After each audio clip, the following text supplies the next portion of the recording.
안녕하십니까. 하루의 경제 주식 마무리 경주마 이재용입니다. 오늘 하루는 어떠셨습니까?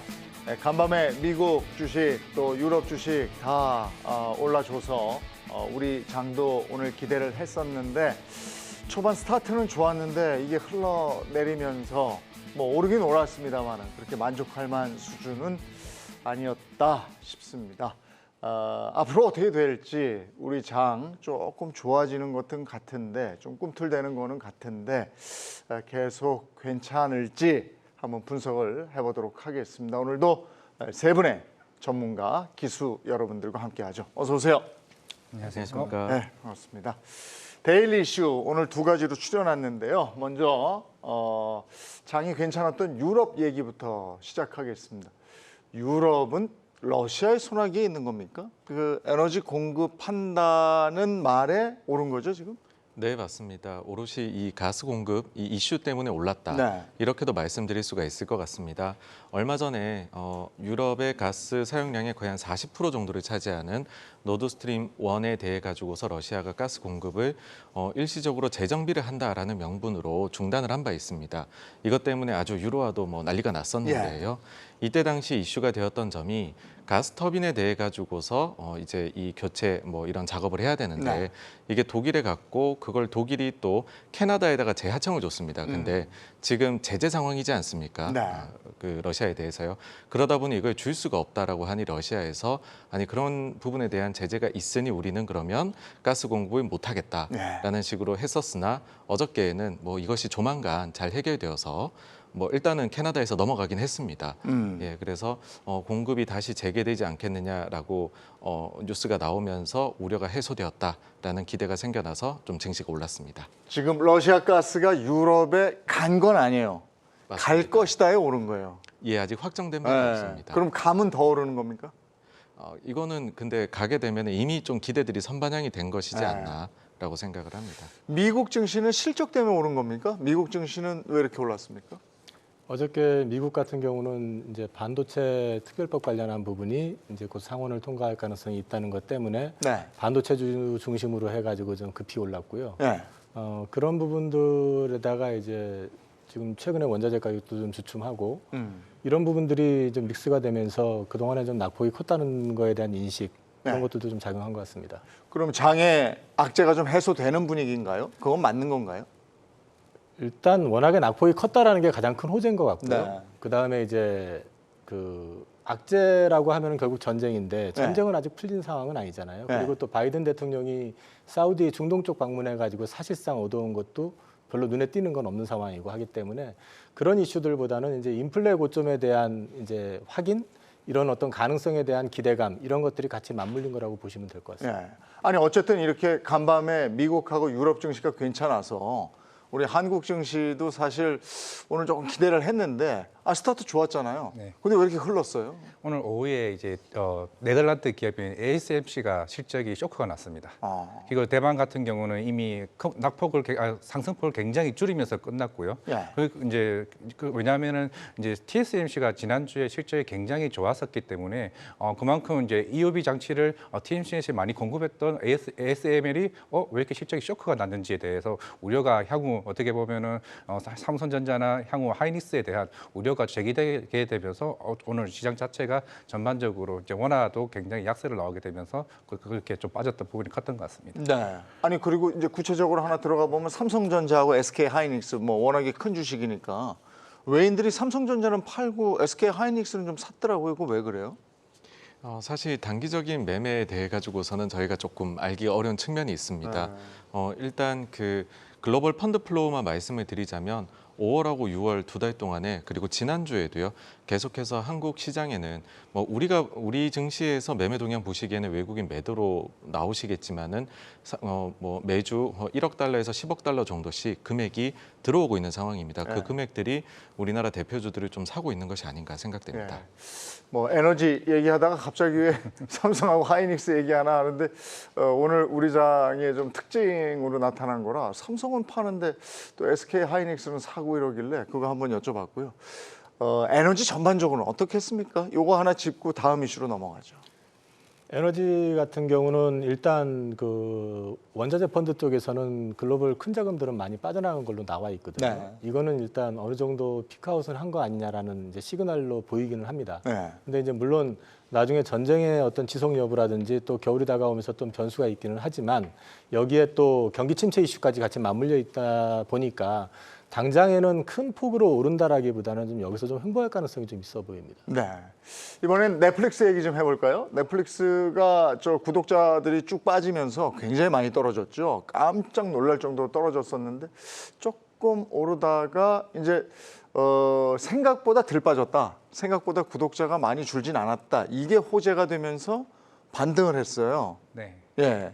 일단은 뭐 사실 1분기 콩쿨 때 넷플릭스가 실적이 빠지면서 2분기에는 200만 명 이상이 빠질 수가 있다라는 네. 부분이었는데 생각보다 97만 명이 줄어들었고 그리고 시간에서 올랐던 거는 3분기에는 100만 명 이상이 구독자가 늘 수 있을 거라는 가이던스를 제시하면서 오히려 좀 급등하는 모습을 보이면서 우리나라 국내에도 이제 영향을 미쳤는데 2분기에 일단 좋았던 거는 기묘한 이야기 4가 이제 넷플릭스에서 방영이 되면서 굉장히 호재를 보였는데 기묘한 이야기는 넷플릭스에서 방영하는 뭐 종이의 집이나 이에 비해서 주요 5개 정도의 탑5 안에 드는 굉장히 드라마 중에서 굉장히 흥행이 좋은 작품입니다. 실제로 2억 5천만 달러에 대한 제작비를 또 투여하는 굉장히 큰 작품이었기 때문에 이런 부분이 2분기에 좋아질 거고 또 3분기는 이제 우리나라 이제 우영우가 지금 1위를 하고 있는 만큼 네. 그런 부분들이 좀 영향을 미치지 않나라고 생각하고 있습니다. 그러니까 희한해요. 그러니까 그 확 오른 건 아니고 크게 감소하지 않았다. 네. 이게 호재로 작용했다는 게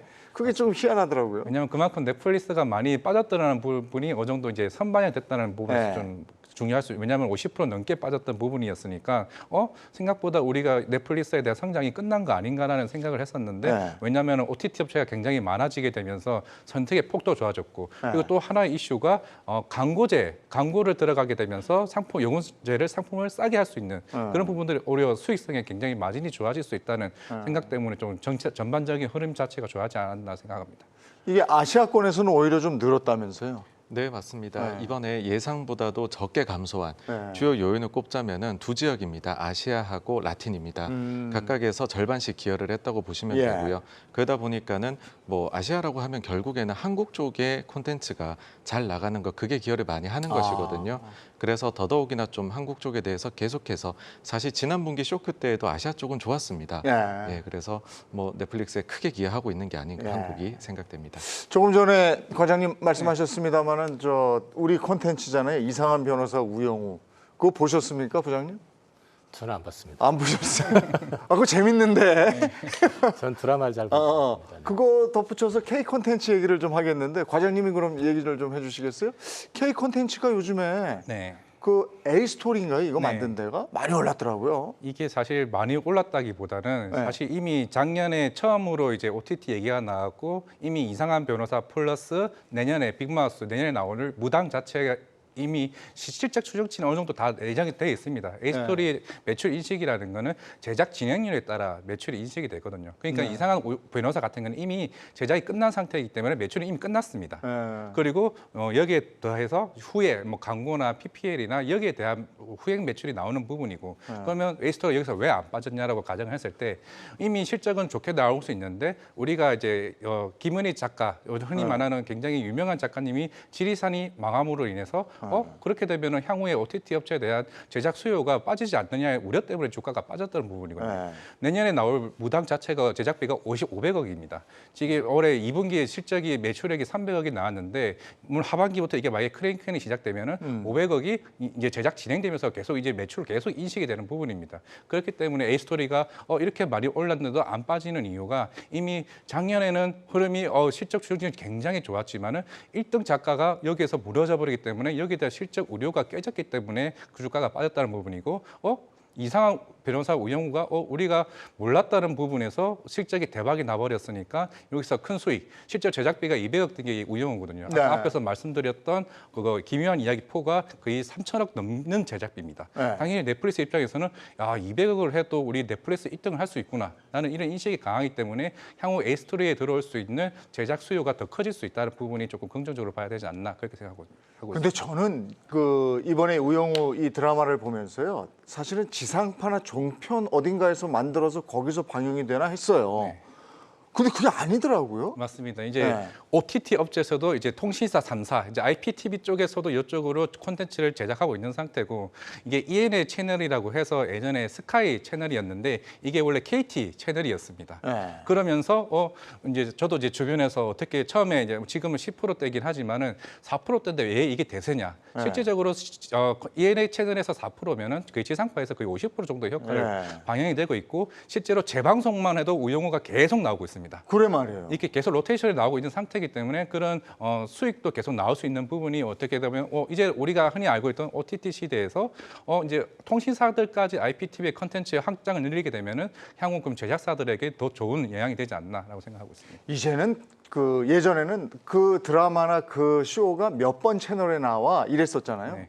좀 완전히 깨진 것 같아요. 이제는 그 각계의 컨텐츠지 어떤 그런 이게 지상파냐 종편이냐 뭐 이런 개념이 깨진 것 같더라고요. 맞습니다. 네. 이게 그래서 그러면서 바로 우영우가 딱 흥행하니까 티빙에서 또 이제 그거 이제 관련된 KT 관련된 네. 그런 업체를 바로 인수하면서 더 그만큼 그런 OTT 채널이 더 커지게 되면은 향후에 더 많은 제작비가 투여가 되면은 오히려 제가 봤을 때는 A스토리나 이런 제작사, 특히 제가 배우가 있는 엔터사도 좀 굉장히 좋아질 것 같습니다. 왜냐하면은 이민호가 나왔던 디즈니 플러스에 나왔던 제작비가 배우가 편당 10억이 나왔거든요. 네. 그만큼 배우가 있는 엔터사들도 수익이 더 커질 수 있다는 점이 제가 봤을 때는 좀 미디어 업종은 하반기 플러스 내년에도 좀 좋아지지 않을까 생각하고 있습니다. 근데 주식에 투자하시는 분들 입장에서 보면요. 이게 엔터주라든지 콘텐츠 관련 주식은 어떻게 보면 한 방이 없으면 이게 흘러요.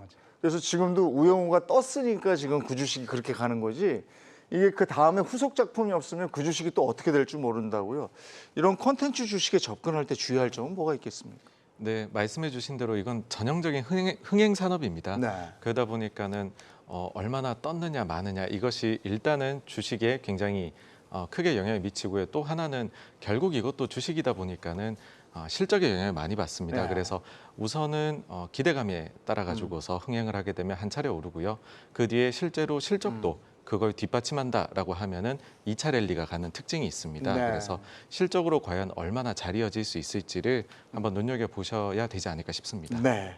자, 오늘 데일리 이슈 여기까지 챙겨봤고요. 이번에는 요즘 이제 지난주 금요일부터 저도 이제 경주마를 진행을 하면서 느낌이 지난주 금요일부터 조금 뭔가 이렇게 우리 주식이 꿈틀꿈틀대기 시작한다. 이렇게 꿈틀대기 시작한다. 그동안은 이렇게 갔다면 이렇게 꿈틀대기 시작한다. 그래서 기분이 나쁘지 않다. 그렇다면 여기 바닥에서 다시 좀 이렇게 올라가는 분위기냐. 이걸 좀 확인해 보고 싶거든요. 부장님 어떻게 생각하십니까?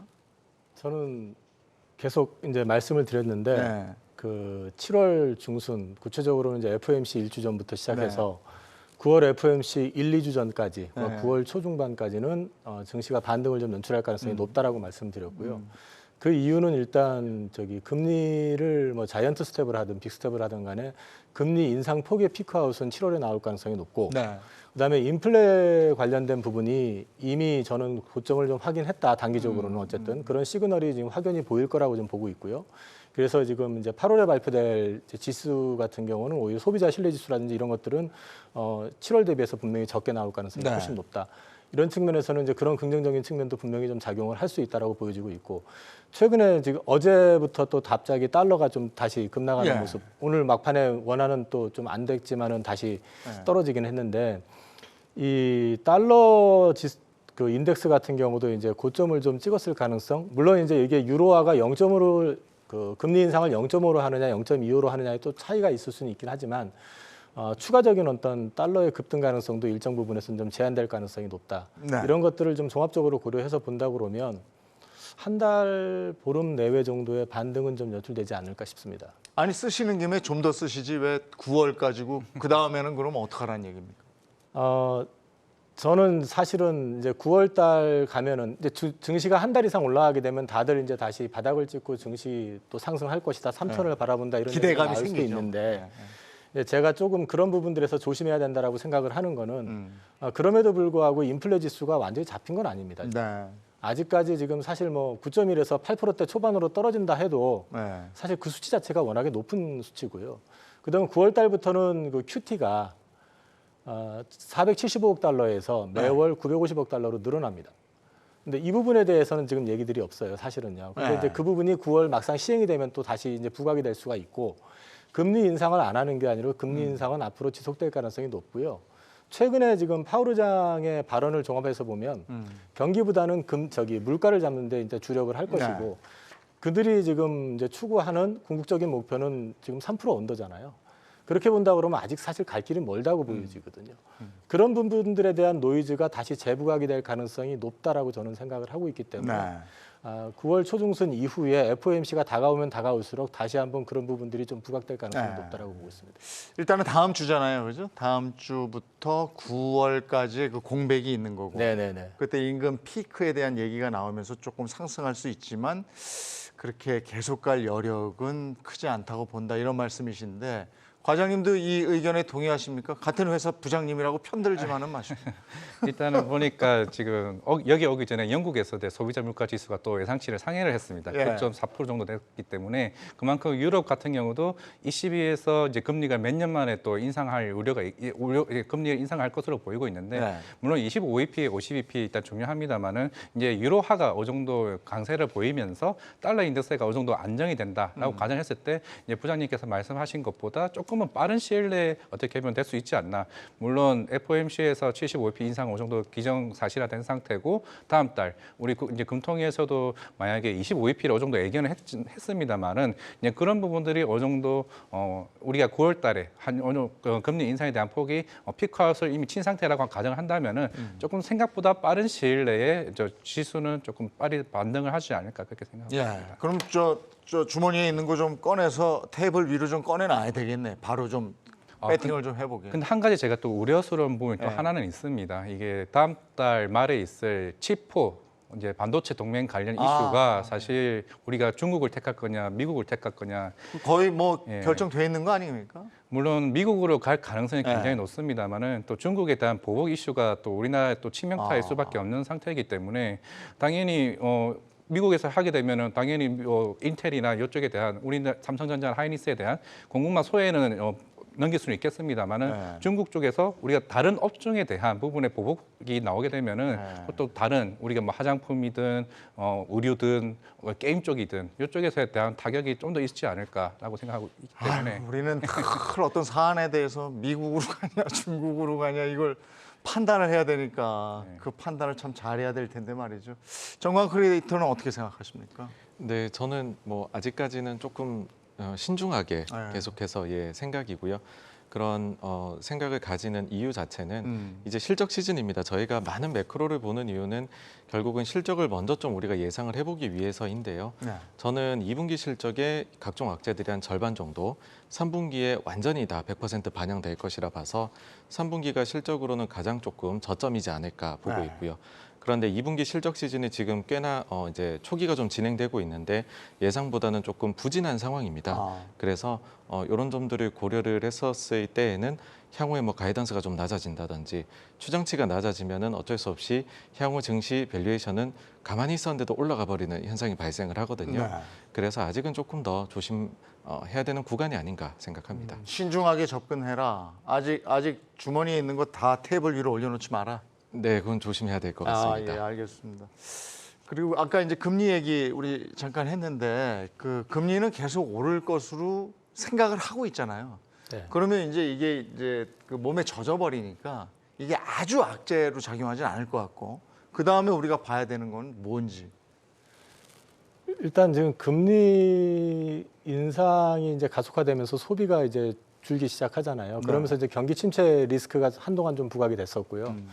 근데 궁극적으로 저는 경기 침체 리스크 여전히 있다라고 생각을 하고 있기 때문에 그래서 제가 이번 장이 이제 7월에서 9월 사이에 반등장이 나오면 현금화를 좀 많이 하는 게 좋겠다라고 이제 보는 거고 그 경기 침체는 내년 상반기 중에는 나올 가능성이 좀 있어 보인다. 지금 현재 재고 상황이라든지 그다음에 이제 금리가 계속 올라가게 되면 실제로 이제 기준금리 우리 지금 보면은 그 주택담보대출 금리 자체도 지금 6% 7% 이미 이렇게 올라와 있는 상태거든요.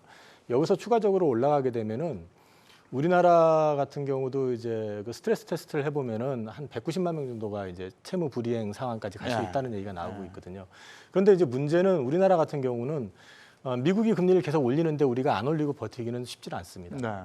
그리고 이제 실제로 금리 격차가 이제 나기 시작할 것 같으니까 그 외국인들 국채에 투자하는 거에 대해서는 이제 면세해주겠다라는 얘기가 나온 것도 사실은 그 격차를 줄이고자 하는, 해소하고자 하는 이제 목적이거든요. 이런 면에서 봤을 때는 연준이 금리 인상 현재 뭐 4%까지도 얘기를 하는데 네.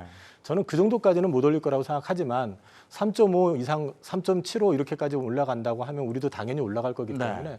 거기에 따른 좀 후유증은 분명히 한 번 있을 거다라는 건 염두에 둬야 될 거고 그 부분을 감안해서 본다 그러면 이제 경기 침체에 대한 부분은 당장은 아니더라도 항상 염두에 두고 있어야 될 것이다라고 생각을 합니다. 여전히 금리에 대한 리스크는 남아 있는 것이고 그다음에 요즘에 기승전 달러더라고요. 예, 달러 눈여겨봐야 된다 이런 얘기 계속 하는데 1,300원 넘었을 때 기억나요. 와, 1,300원 넘었어 이런데 오늘 1,310 얼마잖아요. 네. 근데도 떨어졌다고 떨어졌네 이러고 있어요. 참 사람들 적응 빨라요. 예. 어떻게 봐야 됩니까? 사실 이번 옐런 재무장관 이제 방한했을 때도 통화수합 이제 얘기가 계속 네. 나왔었잖아요. 물론 필요시에 유동성을 공급하겠다 얘기를 했습니다만은 실제로 뭐 일본이나 유럽 같은 경우는 한시적으로 통화수합을 일단은 하고 있는 상태고 그런 상태에서 우리가 너네만을 위해서 통화수합을 해줄 수는 없다라고 네. 상황했기 때문에 결국에는 우리가 한동안은 이제 금리 인상 부분 이 부분에 따라서 결국 이제 미국에 따라갈 수밖에 없는 상황. 결국에는 아까 이용 부장님께서 말씀하셨지만은 9월에 금리 인상폭이 피크아웃을 이제 줄어드는 상태가 어느 정도 환율 고점에서 좀 내려오는 단계가 되지 않을까 싶기 때문에 그점에서는 어느 정도는 환율에 대한 방어적인 역할이 좀 할 수 있지 않을까 생각하고 있습니다. 예. 우리가 지금 이제 그 다들 궁금해하는 게 코스피나 뭐 코스닥 그 밴드가 어느 정도 선에서 움직일 것인가 이런 부분이잖아요. 과연 뭐 이렇게 뚫고 조금이라도 좀 반응을 할 것인가, 하방은 어디까지인가 이런 건데 어떻게 보세요? 사실 그 부분에서 조금 좁게들 다들 보시는 것 같아요. 네. 그러니까는 아직까지도 뭐 상승을 보시는 분들조차도 그렇지만은 지금 상황이 좀 엄중하다 보니까 상방은 좀 막히지 않겠느냐라고 좀 조심스러운 의견들이 대세로 작용을 하는 것 같습니다. 저는 여기에 대해서 어떤 생각을 가지냐 하면 사실 저희가 그 코로나 때에는 급하게 빠지고 바로 V자로 급하게 올랐었거든요. 그런데 이번에는 한국 증시만 보셔도 1년 넘게 빠지고 있습니다. 네. 그래서 천천히 계속해서 내려왔었기 때문에 이번에 반등을 하더라도 이 부분들을 좀 소위 말해 매물을 소화하고 시간을 조금 다지면서 갈 가능성들이 있다. 그렇다라면은 일단은 밴드는 좀 넓게 보시기보다는 조금 좁게 보시는 것이 어떤 상황에서도 맞지 않나 생각을 합니다. 저 2,400을 한번 뚫어줘야 되잖아요. 의미 없나 그런 수치는? 아마 뚫으면은 또 언론에 많이 이제 이야기가 나오니까 투심을 자극할 수 있는 부분은 뭐 충분히 되지 않을까 생각합니다만은 지금 유동성이 일단은 좀 거래대금이 너무 많이 줄어서 그렇죠. 예, 그 부분이 하여튼 우려스러운 부분입니다. 코스피만 놓고 봤을 때 밴드 그 위아래로 어떻게 보세요? 일단 저점은 2,300을 쉽게 네. 깨지는 않을 것 같고요. 네. 그다음에 이제 상단을 말씀을 드리면은 지금 저는 일단 반등에다 무게를 두고 있기 때문에 그 2,400이라기보다는 2,500을 일차적으로 목표치를 보고 있고 만약에 2,500에 안착을 한다 그러면 한 2,600대 중반까지는 반등을 할 수도 있다라고 생각을 하고 있습니다. 일단 그렇게 간다. 네. 어떻게 보세요? 일단 삼성전자가 지수를 크게 올릴 수 있는 이유가 물론 잠정 실적 발표가 나오면서 하반기 디램 가격 전망이 뭐 10% 더 빠질 수 있다는 전망이 나왔습니다만은 이걸 지켜낼 수 있는 게 이제 8월달에 이제 폴더블4이 일단은 출시가 될 8월 10일날 나오기로 했죠. 이렇게 되면은 폴더블4로 이제 1,500만 대 출하량이 그대로 예상대로 나오게 된다면은 생각보다 판매가 좋다. 그렇게 되면 디램 가격이나 낸드 플래시 쪽으로 해서 한번 반등이 세게 나오게 된다면은 사실 지금 삼성전자를 가지고 있는 개인들의 흐름들이 조금 계속 이제 본전 가까이 오면 팔려고 하는 의지가 굉장히 강합니다. 그렇게 되면 외국인의 수급이 굉장히 빠르게 나올 수 있다는 부분입니다. 그렇게 되면 지수 자체는 2,500까지 충분히 올라갈 수 있다는 부분. 그리고 아까 말씀드린 치포 동맹에 대한 이슈에 대한 우려가 있을 수밖에 없는 상황이기 때문에 그런 부분을 감안했을 때 2,500까지는 그래도 8월 정도 중순까지는 빠르게 치고 올라올 수는 있다. 이런 말씀드리겠습니다. 삼성전자는 가지고 계신 분들이 그 매수한 가격대가 다 다르니까 오르더라도 계속 덜컹 덜컹 이렇게 될 것 같거든요. 그리고 최근에 보면 삼성전자가 개인 매수 1위였는데 그 자리를 내줬다고 들었어요. 네, 그렇습니다. 뭐 반등이 나오다 보니까 조금 매도도 네. 있는 것 같고요. 이제 반대급부로는 다른 쪽으로 뭐 2차 전지나 이런 쪽으로 수급이 좀 가는 모습이 관측되는 상황입니다. 예. 아, 그게 지금 삼성전자를 팔아서 판 돈이 2차 전지로 가는 거예요, 지금? 아마 그렇지 않을까 생각이 되는 게 네. 지금 유동성이 좀 많이 부족하기 때문에 네. 뭔가 새로 샀다는 거는 뭔가를 팔았기 때문에 혹은 네. 팔았다는 건 다른 걸 사기 위함이었지 않나 그렇게 추정이 됩니다. 근데 이렇게 우리 개인 투자자들이 주식 장을 든든하게 받쳐줬었는데 요즘 이제 이렇게 떠나버리면 아까 지금도 이제 수급에 대한 얘기 했잖아요. 네네. 다른 수급이 뭐 들어올 게 있습니까? 외인이 안 들어오고 기관들도 적극적으로 참여 안 하는 것 같던데. 일단 긍정적인 측면에서 보면 달러가 피크 아웃이 됐다라고 하면 네. 아니면 이제 피크 아웃이 될 거라고 하면은 결국은 외국인들이 들어올 수 있는 요인이 있느냐를 보면 되거든요. 근데 이제 현재 지금 만약에 외국인들이 들어온다라고 하면은 그 말씀드렸던 그 인플레 고점에 대한 어떤 확인, 그 다음에 그 금리 역시도 이제 그걸 시그널을 이제 그 시장에서는 어떤 긴축이 좀 완충될 수 있을 거다라는 시그널로 해석을 할 수도 있다는 측면이 좀 있고, 또 한 가지는 우리나라 지금 수출 기업들이 실적이 상당히 생각보다, 그러니까 간판 기업들 위주로 말씀드리면 자동차 쪽이나 반도체 쪽이 생각보다 나쁘지 않습니다. 이제 주로 화학이나 철강이나 이런 쪽이 좀 많이 나빠져 있고, 근데 이제 시장의 어떤 볼륨으로 봤을 때는 이쪽 섹터에 대해서 외국인들이 다시 이제 매수를 좀 들어와 준다든지 이렇게 되면은 시장은 좀 자연스럽게 반등이 나올 수가 있고, 근데 이제 말씀하신 것처럼 크게 올라갈 수 있는 요인이 되려면 대규모로 들어와야 되는데 그렇게 대규모로 들어올 것 같지는 않기 때문에 지수 자체는 여기서 급등하는 것보다는 좀 완만하게 전 상승을 할 거라고 좀 보고 있어요. 네. 개인들이 이제 그 성향을 보면요, 주가가 어느 정도 올라갈 때 내가 산 가격 근접하잖아요. 이게 팔아버린다. 이게 손절이죠, 이게. 그죠? 네. 근데 익절하시는 분들보다도 손절하시는 분들이 더 많아질 것 같아서 지금 실제로 그런 게 이렇게 확인해서 나오는 게 있습니까? 실제로 이제 제 주변 사람들 보면 이제 30, 40대 사람들이 사실 6만 원 초반부터 주식을 안 하시는 분들, 특히 개인들 이제 코로나 때 수익을 크게 놓쳤던 분들이 최근에 굉장히 연락이 많이 오세요. 일단 그 이유가 삼성전자 이 정도면 사도 되지 않나라는 얘기가 계속 나오고 있고, 만약에 6만 원 오늘 이제 어제부터 6만 원 넘으면서 가장 많이 하는 얘기가 경기 침체가 올 거니까 조금 수익이 나면 다 팔아야겠다. 아니면은 손절을 좀 왜냐하면 그동안 1년 동안 주식이 빠지면서 이게 바로 빠진 게 아니라 올랐다가 빠지고 올랐다가 빠지니까 이 한 번에 올랐던 기회가 마지막 기회라고 생각하시는 개인들이 굉장히 많으세요. 그런 분들로 인해서 조금 어떻게 보면은 조금 안타깝기도 하고, 어떻게 보면 이제 그런 반도체 사이클 자체가 예전만큼 이제 주기가 굉장히 짧기 때문에 바로 다시 올라올 수 있는 부분이 굉장히 클 수가 있는데 그런 부분들에서 조금 아쉬운 부분이 크다는 거죠. 근데 아까 이제 삼성전자에서 빠져나간 돈이 2차 전지로 간다고 말씀하셨는데 요즘에 보니까 BBIG 지수의 회복세 뭐 이런 얘기도 있잖아요. 네, 그쪽으로도 맞습니다. 갑니까, 돈이? 네, 사실 BBIG가 엄청나게 많이 시장보다 더 많이 하락을 했었습니다. 굉장히 각광을 받았었는데 아주 안타까운 일이었죠. 그러다 보니까는 하락이 컸던 만큼 최근 반등장에서는 또 상위권에 반등폭의 상위권에 랭크해 있는 모습입니다.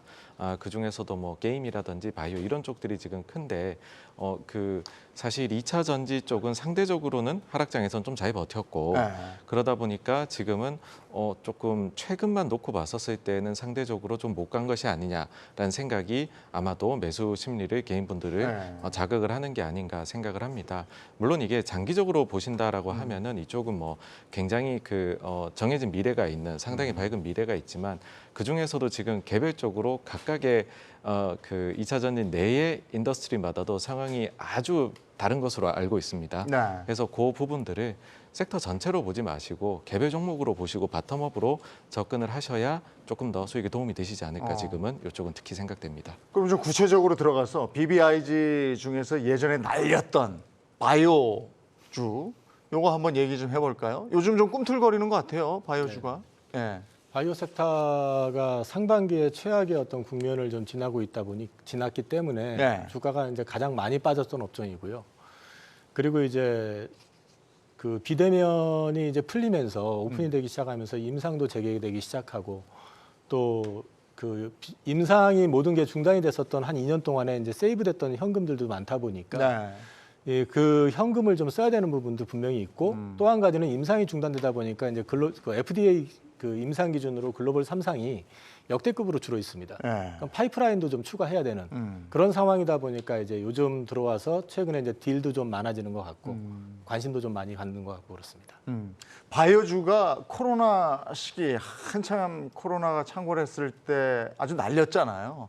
그러다가 지금 이제 푹 꺼졌는데 그래서 요즘에 보면 IPO 시장에서도 고배를 마신 주가 많잖아요. 네.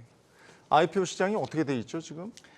지금 이제 그나마 최근에 성일 하이텍이라고 이제 폐배터리 관련주가 최근에 역대 코스피, 코스닥 최고 기록을 깼습니다. 네. 일단 물론 바이오 쪽은 사실 우리가 그동안 실적도 안 좋았고 이제 경기 침체가 되다 보니 이제 유동성, 현금이 없는 회사들에 대한 우려가 계속 크다 보니까 오히려 IPO 시장에서는 네. 좀 고비를 좀 안 좋게 좀 된 부분이었고 결국에는 이번에 성일 하이텍을 볼 이유가 결국에는 하반기나 향후에 성장성이 클 수 있는 부분에 대한 관심을 좀 가지는 것 같습니다. 네. 그런 이유가 이제 우리가 이전에 뭐 LG 에너지 솔루션이나 대형 IPO를 겪다 보니까 이제는 그냥 무턱대고 IPO를 참여하는 게 아니라 이 회사들이 향후 갈 수 있느냐 이런 부분들을 조금 고심 있게 판단하지 않나 그렇게 생각하고 있습니다. 바이오가 꽤 긴 기간 동안에 좀 어려웠기 때문에 네. 지금 바이오가 좀 꿈틀거린다고 해도 많은 분들 반응이 지금 코로나19가 다시 좀 온다 이러니까 바이오주가 반응하는 거 아니냐, 일시적인 거 아니냐 이렇게 보는 시각도 많은데 그 부분에 대해서는 어떻게 생각하십니까? 그때하고는 판이하게 지금 상황이 달라진 것 같습니다. 그래요? 예, 사실 코로나가 굉장히 창궐을 해 있었던 시기에는 바이오 내에서도 빈익빈 부익부, 코로나 네. 관련만 좋고 예. 임상이나 이런 쪽들은 아주 안 좋았었습니다. 근데 저희가 지금은 뭐 여러 가지들 지금 확진자가 증가하고 이런 측면이 있지만은 많이 적응을 했고 상대적으로 위험도도 많이 낮아졌습니다. 그러면 그동안 막혀 있었던 임상을 재개를 빠르게 하는 것이 뭐 국가별로 당연히 그리고 여기에 저는 인센티브를 주는 제도까지도 생겨나지 않을까라고 생각을 하고요. 그러면은 이제부터는 바이오 쪽에서도 조금 이제 새로운 임상의 가치들이 있는 쪽으로 해서 네. 예, 뭐 이제 그 충분히 공부를 하시고서 접근 하시기 좋은 시기가 아닌가 생각을 합니다. 뭐 여전히 옥석 가리기가 중요하다. 바이오주가 간다고 뭐 다 같이 가는 건 아니다. 이런 얘기신데. 예. 예, 이게 사실 바이오가 그동안 이제 특례 상장을 많이 했잖아요. 네. 실제적으로 기술 특례 상장했던 98개 중에서 아직 신약 개발한 곳이 한 군데도 없습니다. 아, 그래요. 사실 그런 이슈도 좀 포함되지 않나라고 좀 네. 생각을 좀 말씀드리고 싶었습니다. 여기 바이오주 같은 경우에는 뭐 저 임상 뭐 이상 뭐 이러고 삼상이 어려운 거죠. 네, 임상 이상 간다 뭐 어쩐다 이러면 확 오르잖아요. 근데 제대로 삼상까지 다 가서 완전히 신약 개발을 해서는 없다는 거군요. 대부분 그런 케이스가 드물었고 예전에도 이제 헨리 스미스가 네. 임상 상상에서 끝까지 가겠다로 얘기를 했었는데 이게 한 3년 전에 한번 이제 삼상에서 이제 실패를 하게 되면서 그런 부분들이 어떻게 보면 아직까지는 우리나라 이제 바이오 업체들에 대한 그런 기대감이 결국 라이센스 아웃이 결국에 이런 출구 전략이 아닌가 그런 부분들이 인식이 좀 많이 생기지 않았나 싶습니다. 이게 삼상까지 통과하는 게 어렵긴 어렵다고 그러더라고요. 근데 그러면 바이오주를 고를 때 아까 옥석 가리기 말씀도 하셨는데 뭘 유념해서 봐야 됩니까? 상당히 어려운 질문이신데 뭐 이건 잘 될 거야 뭐 옛날처럼 뭐 여기서 뭐 신약이 나온대 이걸로 사서는 안 되는 거잖아요. 일단 저기 바이오 주식은 들어서 사는 건 아닙니다. 네. 그냥 누가 카드라 해가지고 사시는 건 더 위험하고요. 예전엔 근데 그렇게 투자를 많이 네. 한 대표적인 섹터 중에 하나라서. 그러니까 이제 제가 바이오주를 선별을 하고 투자하는 방식은 네. 일단 제가 좀 기준을 좀 세워놨던 것 중에 하나가 일단 회사가 가지고 있는 파이프라인을 보고요. 이 과거에 국책과제라든지 라이센스 아웃을 했던 경험이 있는지를 일단 체크를 하고요. 그다음에 그 회사가 추구하는 어떤 그 임상이라든지 이런 부분들 그 파이프라인이 네. 과연 시장성이 어느 정도 되는 건지도 좀 점검을 하고 그리고 회사가 현금 흐름이 지금 어떻게 최소한 2, 3년 정도를 가져갈 수 있는 현금이 있는지 뭐 이런 것들을 전체적으로 종합을 한 다음에 가능성이 있다 싶으면 저는 탐방 요청을 해서 탐방을 하거나 아니면은 이제 다녀오신 애널리스트가 쓴 그 리포트를 정독을 하고 애널리스트하고 통화를 해가지고 전체 분위기를 좀 파악을 하는 그런 편입니다. 예. 근데 탐방을 하면 이거 담당하시는 분이 우리 완전 다 됐어요 뭐 이렇게 얘기하면 이제 전문가분들이 아니면 일반 투자자분들 중에서도 좀 많이 투자하시는 분들은 탐방 가시는 분들이 있더라고요. 근데 탐방 그 회사 갔다 오면 뭐라고 그러냐면 확실해. 여기 완전 괜찮대. 이렇게 하거든요. 저 같은 경우는 가기 전에 일단 좀 준비를 할 거 아니에요. 네. 보고 가서 트집 잡을 거를 좀 준비합니다. 어. 그래서 이제 그쪽에서 뭐를 가지고 강조할 건지 대충 감을 이제 제 나름대로 계산을 해가지고 그 부분에 대해서 역으로 제가 좀 상대방이 듣기에 따라서는 좀 불쾌할 정도로 좀 찔러요. 그래서 내가 보기엔 이거 아닌데 회사는 이걸 된다고 말씀하시는데 이 부분에 대해서 좀 설명을 다시 해달라든지 막 이제 좀 따지는 식이거든요. 근데 이제 그것 때문에 얼굴 붉히시는 분들도 계시기는 한데 보통 이제 그렇게 좀 깊이 있게 좀 따지다 보면은 서로 또 나중에 친해집니다.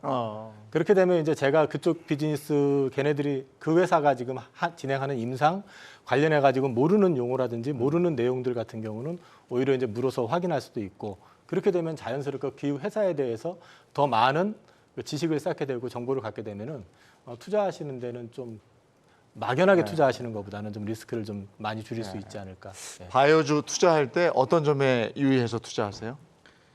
사실 그 정말로 유망한 물질을 가지고 있는 업체들의 경우에는 학회에 이것들이 다 자료가 제출이 되고 공개가 됩니다. 그래서 저는 뭐 아주 간단하게 그렇게 생각을 합니다. 학회에 제출된 자료를 본인이 보시고 분석하실 수 있다 그러면은 사실 투자하실 수 있는 거고요. 그게 아니다라고 하면은 투자를 안 하시는 것이 맞다인데 그런데 또 이런 또 아주 한번 잘 되면은 콜옵션 같이 아주 그 수익률이 빛날 수 있는 종목들에 눈이 안 가실 수가 없거든요. 그러시다면 그게 놓치는 게 너무 아까우시다면은 포트폴리오 전략 차원에서 뭐 그 종목이 너무 소문이 들었는데 좋아가지고서 내 포트에 1, 2등을 100%를 넣겠어가 아니라 일부러는 넣으실 수도 있을 것 같다. 그건 리스크 관리 측면에선 되는 거거든요. 그러니까 그 정도만 말씀을 드립니다.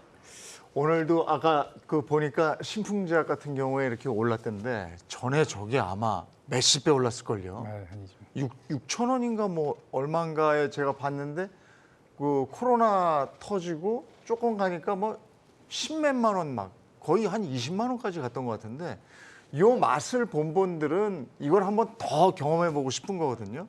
그런 분들이 주의해야 될 건 뭐가 있습니까? 사실 대박을 항상 꿈꾸는 게 어떻게 보면 바이오라고 얘기를 할 수가 있는데 이게 사실 기간이 굉장히 오래 걸릴 수가 있습니다. 실제로 이제 저도 이제 이원 부장님 탐방을 많이 가긴 합니다만은 이제 크게 큰 꿈 항상 얘기를 하세요. 뭐 IR 분들께서도 이 회사는 내년에 내후년에 할 거다. 뭐 사실 신풍제약은 단위적인 이슈였기 때문에 그렇게 대박이 나는 거고 실제로 이제 알테오제는 탐방을 가져왔던 이유도 경우 향후에 라이센스 아웃이 얼마 금액이 나왔고 그리고 추후에 얼마 또 나올 수 있느냐에 따른 부분인데 이런 분위기는 제가 봤을 때는 글로벌 제약 흐름이 좀 중요할 것 같습니다. 이제 지금 이제 퇴행성 질환 치료제라고 해서 이제 중추 질환 쪽 이제 CNS 치료제라고 하는데 작년에 이제 바이오젠이 아두카노밥에 대한 흔히 이제 알츠하이머 치료제가 작년 9월에 FDA 승인이 나오게 되면서 이제 국내에도 그게 이슈가 됐던 게 이제 ABL 바이오. 에 관련된 이제 그래파드 B라고 하는 이제 그런 퇴행성 질환 치료제에 대한 이슈가 됐기 때문에 결국 글로벌 바이오 흐름이 어떻게 흘러가냐에 따라서 흐름을 체크하고 그러면 국내 우리 제약 바이오에서 다른 회사보다 어느 정도 스케줄이 빠르게 진행되고 있는지 체크하는 게 향후 그러면 빅파마들이 그럼 우리도 이쪽의 회사에 대해서 한번 뭐 라이센스 아웃이나 좀 접근해 볼 수 있다라는 게 좀 접근하는 게 좀 중요하지 않을까 생각하고 있습니다. 글로벌 시장과의 연관성은 뭐 뗄래야 뗄 수가 없을 텐데 글로벌 시장에서 그러면 우리 제약 바이오의 기술력은 어느 정도 인정을 받고 있습니까? 사실 그 한국의 경우에는 조금은 메인 쪽에서 그런 약품을 다룬다라기보다는 조금 희귀병이나 이런 쪽을 통해 가지고서 저희가 조금 이제 그런 가해 부분에서 좀 치고 들어가는 그런 전략을 펼치고 있다라고 보시면 될 것 같고요. 그런데 어쨌든 우리나라가 특유의 그런 좀 뭐 어떤 부분이든지 좀 빠르게 캐치업해 나가는 그런 측면이 있지 않습니까? 그래서 글로벌 쪽에서는 조금 한국이 빠르게 잘해 나가는 그런 이미지를 가지고 있습니다. 그래서 임상 쪽에서 전체를 사실 3상까지 다 성공을 해도요. 이걸 또 상업화하고 글로벌에 있는 의사들이 쓰도록 만든다는 건 대단히 어려운 일입니다. 그쪽에 카르텔이 워낙 심해가지고요. 그래서 우리나라는 조금 전략적으로 임상 쪽에서 앞부분에 집중을 해가지고서 결국은 라이센스 아웃하는 전략이 지금은 제일 좀 잘 갖춰져 있는 것이 아닌가 우리 바이오 기업들은. 그리고 그렇다 보니까는 그런 쪽으로 좀 집중하는 기업들이 제가 볼 때는 뭐 이런 전략 상에도 맞고 그다음 우리가 잘하는 부분이니까 괜찮지 않을까 그렇게 보고 있습니다. 신약을 개발하려면 돈이 엄청나게 들어간다면서요. 그런 네, 걸 다 감당해낼 수 있어야 제약바이오가 제대로 가는 거 아니겠습니까? 근데 그거 임상을 끝까지 할 수 있는 그 글로벌 제약사는 생각보다 많지 않습니다. 네. 그러니까 말 그대로 우리나라에서 선택할 수 있는 거는 임상을 끝까지 가는 것보다 중간에 라이센스 아웃을 해가지고 마일스톤을 받고 그다음에 이제 나중에 그게 제품화 됐을 때 거기에 따른 로얄티를 받는 그런 비즈니스, 일단 바이오텍이라고 이제 말하는 그런 비즈니스가 가장 현실적인 거고요. 우리나라 기업들 같은 경우 대부분이 다 그 길을 지금 가고 있다고 보시면 될 것 같습니다. 그럼 한 이상 정도 제대로 가는 기업을 골라도 어느 정도는 효과를 볼 수 있는 건가요? 보통 주가 반등 폭을 보면요, 이상 진입할 때 네. 그때가 가장 많이 올라갑니다. 아, 그리고 오히려 3상 들어가 가지고는 좀 주가가 횡보하다가 또 리스크가 항상 있잖아요. 네. 3상을 국내 기업체 중에서 성공한 거는 SK 바이오팜 뇌전증 치료제 그거 하나 말고는 아직까지는 없는 걸로 알고 있고요. 그 외에는 거의 다 실패했기 때문에 그 리스크가 있고, 그다음에 저 개인적인 투자 성향이긴 한데 국내 기업체가 3상을 직접 하는 거는 가급적이면 저는 좀 조심합니다. 이유가 뭐냐면 만약에 3상까지 가는 어떤 그 파이프라인이라고 하면은 그게 엄청나게 큰 시장이나 마켓을 가지고 있다 그러면 글로벌 제약사들이 달라붙을 가능성이 높고요. 네. 그거를 내가 욕심을 내서 다 갖겠다라는 생각 가지고 하실 수도 있지만 거기에 따른 반대 리스크가 상당히 크거든요. 임상 성공만 있는 게 아니라 실패할 가능성도 그렇죠. 충분히 있기 때문에, 그래서 저는 이제 직접 3상을 진행하는 회사들 같은 경우는 뭐 성패 여부를 떠나 가지고 저는 조금 예. 피하는 편입니다. 그지 저 삼성바이오로직스 같은 경우에는 대규모 투자하고 막 이러지 않습니까? 네네. 예, 그런 부분은 우리가 눈여겨 보면 되는 건가요?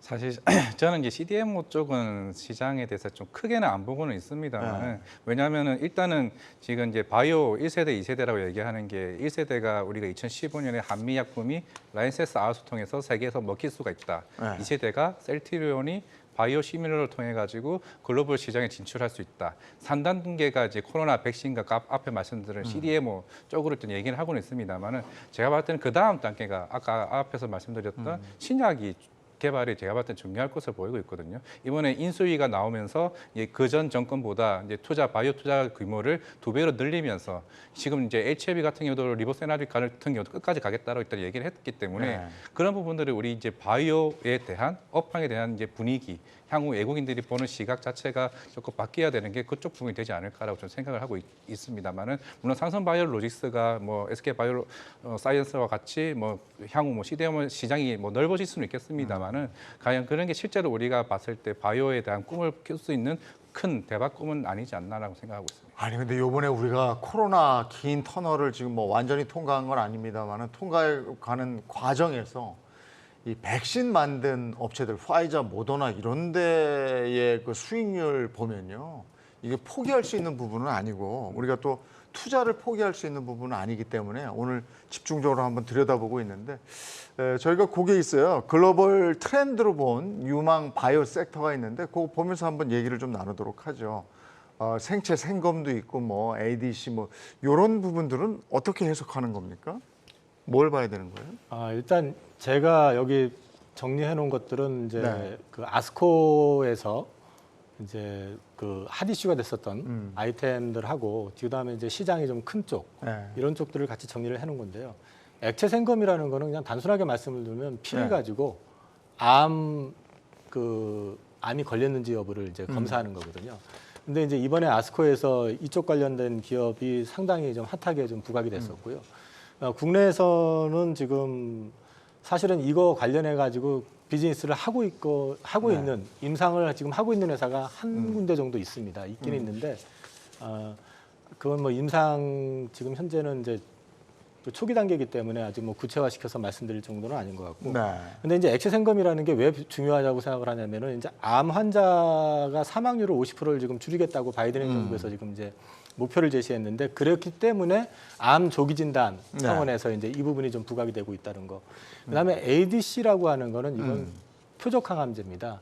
말 그대로 그냥 암을 추적해 가지고 암한테 가서 그 약물이 붙어 가지고 암만 공격하는 이제 그런 치료제인데 이 ADC 쪽도 이번에 저기 아스코에서 그 허투 유방암 관련해 가지고 이제 의미 있는 데이터가 좀 나와 가지고 주목을 좀 받았는데요. 국내에서는 사실은 이제 ADC 쪽에서는 그 링커라는 게 있거든요. 네. 그 링커 쪽에서 가장 앞서 있는 회사가 지금 근데 우리가 요걸 봐도요. 그냥 용어 자체도 잘 모르겠으니까 그냥 저 잘 된대 이러면 거기에 솔깃할 수밖에 없는 거고. 그게 레고캔바이어라는 회사인데 네. 이제 그런 회사들이 사실은 글로벌하게 기술력을 인정을 받고 있고요. 네.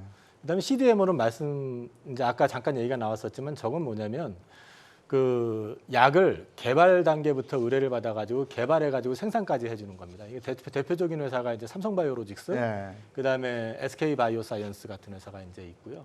이중항체라고 하는 거는 아까 이제 얘기가 좀 나왔었던 ABL바이오 같은 건데 이 자연 상태에서는 이중항체라는 게 없습니다. 단일항체거든요. 한 개의 항원에 반응을 하는 건데 이건 항원하고 항체를 묶어가지고 가가지고 동시 발현을 해가지고 항원에 접속을 해가지고 이제 소위 말해서 치료 물질이 이제 발현이 되면서 치료를 해주는 그런 효과를 나타내는 거고요. 국내에는 아까 말씀하셨던 ABL 바이오가 있고 또 한미약품이 또 있고 앱클론이라는 회사도 있습니다. 그 다음에 이제 mRNA는 뭐 백신으로 다 알려져 있는데 이게 저기 RNA를 가지고 이제 소위 말해가지고 그 RNA 내에서 그 유전자를 추출해가지고 거기서 관련돼 있는 질병들을 치료해 주는 거니까 이게 백신만 해당되는 게 아니고 상당히 많은 치료 물질, 치료제가 여기서 나올 수가 있습니다. mRNA는 백신 때문에 우리가 좀 아는 거고. 사실상 네. 백신 때문에 mRNA 쪽 업체들은 네. 공짜로 내지는 아주 쉽게 인체 실험을 한 겁니다. 그래서 근데 이제 지금 이제 요 내용을 우리가 확인을 해봤는데 바이오 그 섹터를 봤을 때 워낙에 많이 떨어져 있기 때문에 지금 관심을 갖는 게 적절한 시기인 건 맞는 겁니까? 네, 일단 제가 봤을 때는 지금 워낙 이제 하나씩 라이센스 아웃이 계속 나오고 있고 네. 앞에서 이제 글로벌 그 빅딜이 계속 나오고 있다는 거죠. 네. 실제로 머커사와 이제 시젠 얘기도 계속 나오고 있고 최근에 SD 바이오사이언스도 미국의 이제 의료기기 업체를 2조에 인수하는 역사상 가장 큰 금액이 계속 나오고 있다는 거는 네. 그만큼 이제 바이오 자체가 업황 자체가 커지고 있다는 의미라고 볼 수 있는 상태고 왜냐하면은 코로나가 이미 끝난 상태고 코로나가 끝난 상태에서 그동안 빅파마들이 그동안 우리가 기존에 가지고 있던 바이오에 대한 투자가 계속 앞으로도 계속 나올 수 있지 않을까라고 생각하고 있기 때문에 내가 봤을 때 하반기에 좀 크게 기대해봐도 되지 않을까 좀 생각하고 있습니다. 바이오 섹터 좀 기대해 볼 만하다 이렇게 말씀이시고 아까 그 얘기 잠깐 시간 조금 남았는데요. 그 삼성전자에서 떠난 사람들이 2차 전지로 간다 이런 얘기. 2차 전지는 그럼 앞으로 계속 비전이 있다는 얘기입니까? 비전을 보고 갔을 거 아닙니까? 네, 사실 어느 기간을 가지고 투자하시냐에 달려 있는 것 같아요. 저희가 뭐 2050년이나 되게 되면은 사실 뭐 그렇게 멀리까지 갈 필요도 없습니다. 35년만 되어도 우리가 알고 있는 내연기관 차들을 신차로 사시기가 매우 어려워지실 겁니다. 네. 이미 그런 분위기예요. 네, 맞습니다. 예. 그러다 보니까는 미래는 정해져 있으나 그 사이에서 지금 상대적인 주가 퍼포먼스나 이런 거에 따져봤었을 때에는 사실 상대적 매력도는 뭐 이미 다른 주식들은 너무 많이 빠져버렸거든요. 이번 하락장에서. 그런 걸 감안하면은 조금은 매력도가 떨어질 수 있는데 아주 단기로 봐가지고서는 조금 다른 주식보다 부진해 보일 수 있다라는 것이죠. 그 점이 지금 수급을 조금 개인 투자자분들의 수급을 조금 당겨가는 그런 요소로 작동하는 것 아닌가 싶은데 조금 시계를 길게 보시고서 한번 투자를 해보시면 어떨까라고 생각을 합니다. 2차 전지도 바이오 우리 얘기한 것처럼 엄청 갔다가 지금 조금 주춤하잖아요. 그러니까 지금 담을 때가 아닌가 이렇게 생각하는 것 같은데 방향은 맞습니까? 담더라도 저는 조금 천천히 담았으면 하는 천천히. 근데 지금 저는 사실은 이제 하반기는 조금 지켜봐야 될 필요가 있다고 생각을 하고 있고요. 그게 이제 당장에 유럽이 지금 전기난에 지금 시달리고 있는 상황이기 때문에 엄청 덥다면서요 지금? 엄청 덥기 때문에 불이 날 화재의 가능성도 좀 있고 또 한 가지는 유럽이 지금 전력난 때문에 전기 공급이 잘 되지 않는 상황에서 지금처럼 성장했던 어떤 전기차의 수요가 지속적으로 성장을 할 수 있겠느냐 하는 부분도 좀 생각을 해봐야 될 것 같고요. 그다음에 이제 하반기 이슈 중에 하나가 저는 중간 선거라고 보는데 미국 중간 선거에서 만약에 공화당이 이길 경우에 과거에 트럼프 정부 시절을 보면은 사실은 미국만 다 틀었었잖아요. 전기차 생산과 관련된 거라든지 이런 것들을. 반드시 그렇게 간다는 건 아니지만은 그런 노이즈가 좀 발생할 여지도 좀 있다. 그리고 아까 이제 우리 정광훈 매니저님 말씀하셨지만은 그 상대적으로 다른 섹터들보다는 좀 덜 빠져 있기 때문에 밸류상으로 현 시점에서는 그렇게 메리트가 커 보이진 않는다. 아, 그래요? 그래서 저는 조금 천천히 담아가시는 게 어떨까 싶습니다. 짧게 덧붙여 주신다면. 이제 저는 이제 미국 쪽으로 보고 있는 게 어제 바이든 대통령이 기후 비상선언 사태를 이제 선언하겠다 얘기했던 이유가 결국에는 태양광 플러스 친환경 전기차까지 포함이기 때문에 지금 북미 쪽은 시장은 이제 개화되는 시기이기 때문에 그만큼 LG 에너지 솔루션이나 이런 부분 쪽에서는 물론 소재점은 좀 조심할 필요는 있을 것 같습니다. 왜냐하면 CATL 자체가 LFP 쪽에서 NCM 쪽으로 지금 나오고 있는 상태에서 그러면 이제 경쟁을 해야 된다라고 가정했을 때 셀보다 소재 업체 셀 업체보다는 이제 그런 이제 장비 관련 쪽에서 좀 관심을 가질 필요가 있지 않나 생각하고 있습니다. 네, 섹터별로 여기저기 둘러봐도 참 살얼음 판입니다. 이것저것 관심을 가지고 지켜볼 것들이 참 많습니다. 그러나 한 가지 분명한 것은 언젠가는 반등을 하겠죠. 그런데 그 반등 시기에 그 기회를 놓치지 않는 안목이 또 중요하지 않겠습니까? 경주마가 여러분과 함께 하겠습니다. 오늘 여기까지 하죠. 고맙습니다. 내일 뵙겠습니다.